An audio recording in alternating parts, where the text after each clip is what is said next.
Hello and welcome to WION's Global Leadership Series. We are in the Japanese capital of Tokyo. It's a bright, sunny Tuesday morning, and we have with us a very special guest, the former Prime Minister of Japan, Shinzo Abe, the longest-serving Prime Minister of this country, the architect of modern-day Japan's strategic posture, and the man who laid the foundation of the Quad as we know it right now. Mr. Abe, welcome to WION.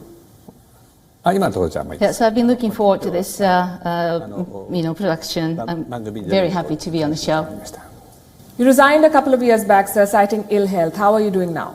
Well, as you have cited, from July of about 2 years ago, my health has deteriorated to some extent. However, after I have stepped down from the Prime Ministership, the medicine actually is quite effective when it comes to my illness, so my condition is very good now. Barely a few kilometers from where we are sitting, the four Quad leaders are having the second in-person meeting, the second Quad summit. What are your expectations from the Tokyo meeting? As you have heard, I have always been the advocate of this Quad collaboration of Japan, India, US and Australia. It's very useful for the four countries to unite together for the stability and the safety of the region. So in terms of my efforts for this Quad relationship, it really started back during the first Abe administration, starting in 2006. I've been trying to put together this kind of framework on the diplomacy front to tackle all the regional issues. This Indo-Pacific relationship had grown from the level of ministerial cooperation to the top leader cooperation. And furthermore, since 2012, we have been engaged in Asia Democratic Movement under the name of Security Diamond, and this certainly has contributed largely to the stability and prosperity of the region of this Indo-Pacific. So, in the backdrop, of course, we're seeing the Ukraine crisis. Russia is invading Ukraine, as you know, and given that backdrop, of course, there's a military consideration within the Indo-Pacific region as well. It's quite meaningful for the Quad leaders to get together in a summit forum to demonstrate the four democratic countries' strong stance for the stability and safety of the region. You mentioned Ukraine, and while the Quad has achieved a lot and progressed a lot in the past few years with vaccine cooperation and climate change and so on and so forth, do you think the Quad has done enough to pursue its security goals?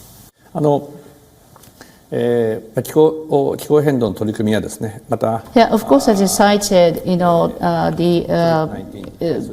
the scope of cooperation under the framework of Quad is quite various. We include, fighting COVID-19, acquiring vaccines, making sure people are vaccinated, and there is always this issue for the climate change that we need to tackle together. But at the same time, I think if you were to talk about the most recent issues that we shall take very importantly, it is Russia's invasion into Ukraine. I think we need to strongly. And that's not to say lightly of the need to secure economic stability vis-a-vis issues regarding supply chain and whatnot.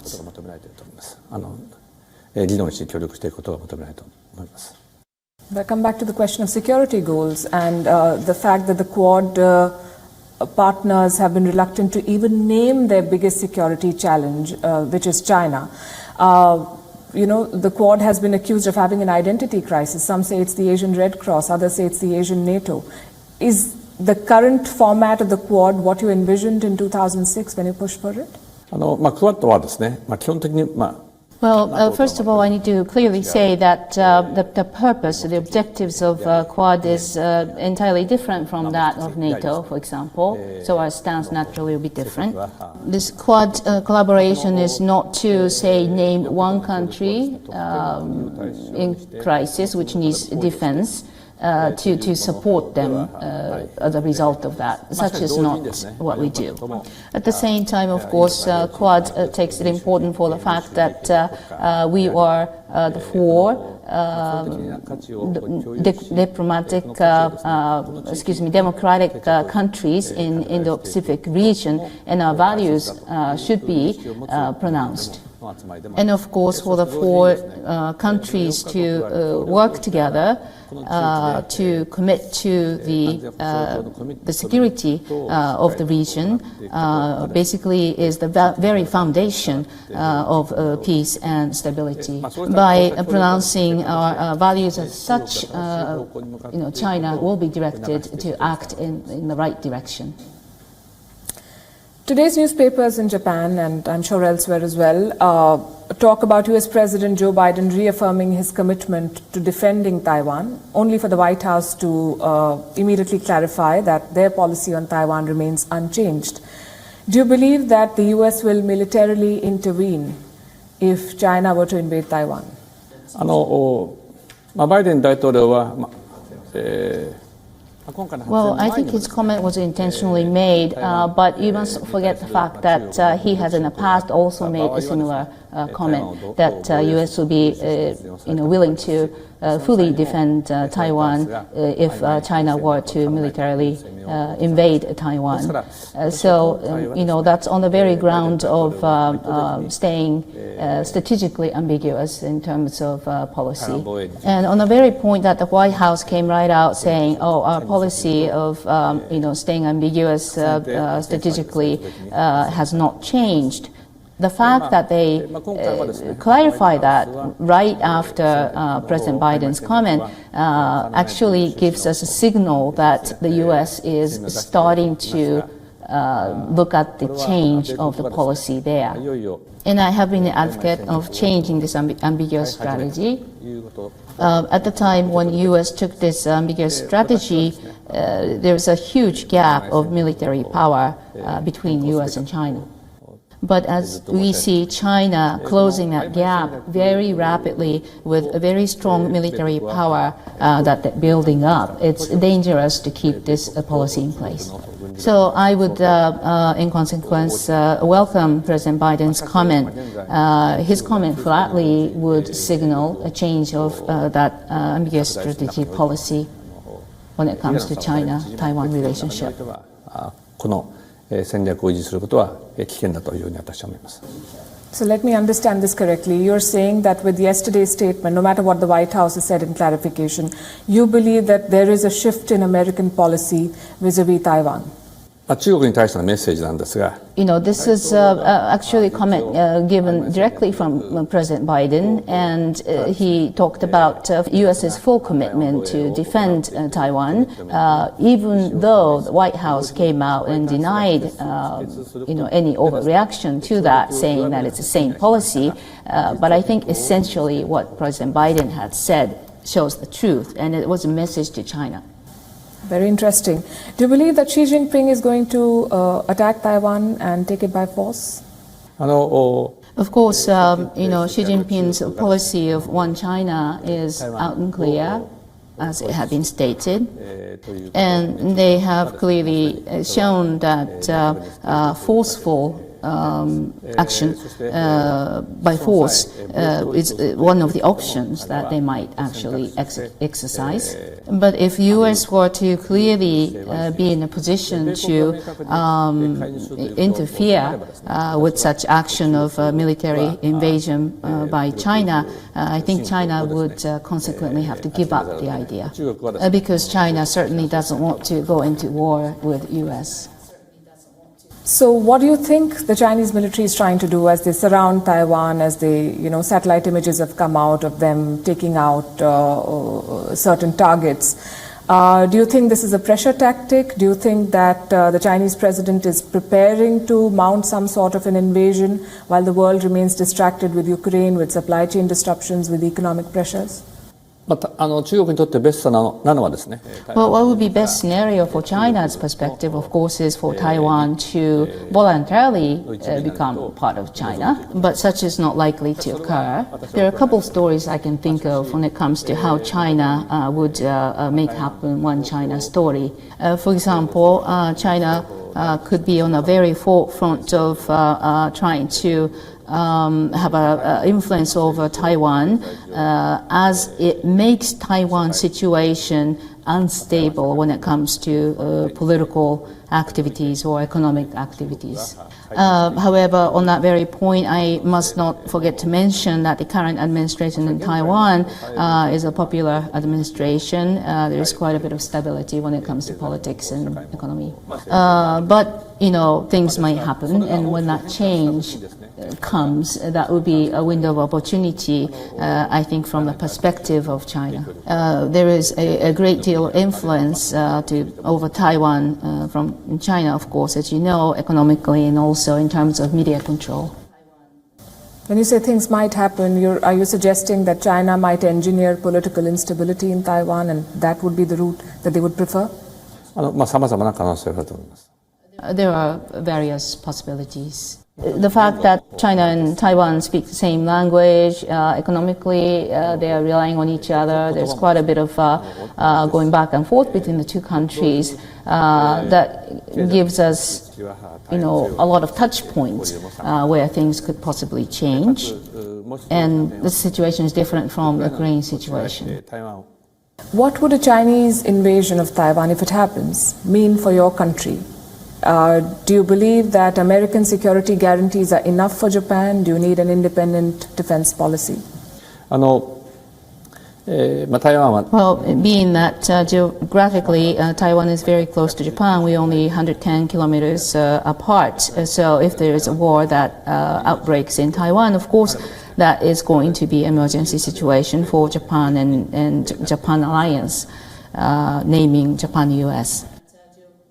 You'd suggested that Japan should host U.S. nuclear missiles. Is that a suggestion that you still stand by? 先ほどの質問に対する Of course, when it comes to Japan's own defense, we should be enhancing our own defense, but at the same time, I think that there's a strong alliance between the U.S. and Japan when it comes to national security of Japan, specifically with regard to the nuclear deterrence power that the U.S. holds. Of course, we need to make sure that the system is refined over time, it's updated, but the nuclear deterrence in itself is a firm thing, it's a sure thing, and I think it secures Japan's safety. Let's talk about your relationship with India and Prime Minister Modi. How do you describe it? Of course, we had to stop diplomatic visits during the COVID pandemic for 2 years, but you can see the historical visits that we've made back and forth. Of course, I was very energetic when it comes to strengthening the bilateral relationship during my second administration, but I would go back as far as my first administration, where I visited India and I gave a parliamentary speech, and I talked about the two seas being united. This became really the concept that led to the Quad and economic collaborations thus after that we have elaborated on. I have always been saying that this bilateral relationship between Japan and India is the type of bilateral relationship that has the biggest potential of all. And we are actually starting to see all the fruit of the relationship. So I'm actually going to step up as the president of Japan, or Japan-Indo Association, taking the position of formerly served by Yoshio Mori. It has a history of 120 years. It's actually longer than US-Japan, Japan-US Association. You've also had a long association with Mr. Modi in particular, and you've known him since the time that he was the Chief Minister of Gujarat. Can you tell us about your engagements and interactions with him? And I ask this because when two leaders meet, there's a lot of talk about personal chemistry. How much does personal chemistry, how big a role does it play in international diplomacy?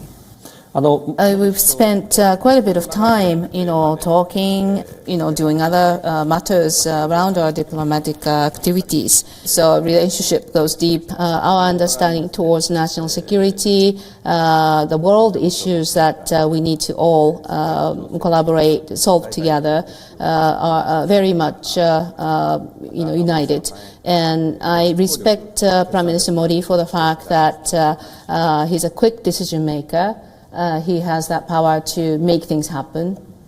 I can't have an interview with you without asking about North Korea. That remains another security challenge for Japan.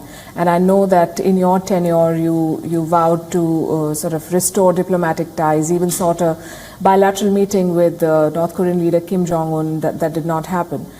How do you assess the situation now? And what do you think he's trying to do with all of these missile tests and the threat of possibly a nuclear test during Biden's Asia tour? Of course, when it comes to North Korea, in addition to the very important issue of what we shall do with the nuclear weapon that they hold, Japan has this abduction issue that we have been long trying to solve. It's important for world countries to unite together in dissuading North Korea to take policies and positions suitable to the world. And what next for you? Do you see yourself in the Prime Minister's role again? Or No. I'm not thinking that as of now. Thank you very much. Thank you very much.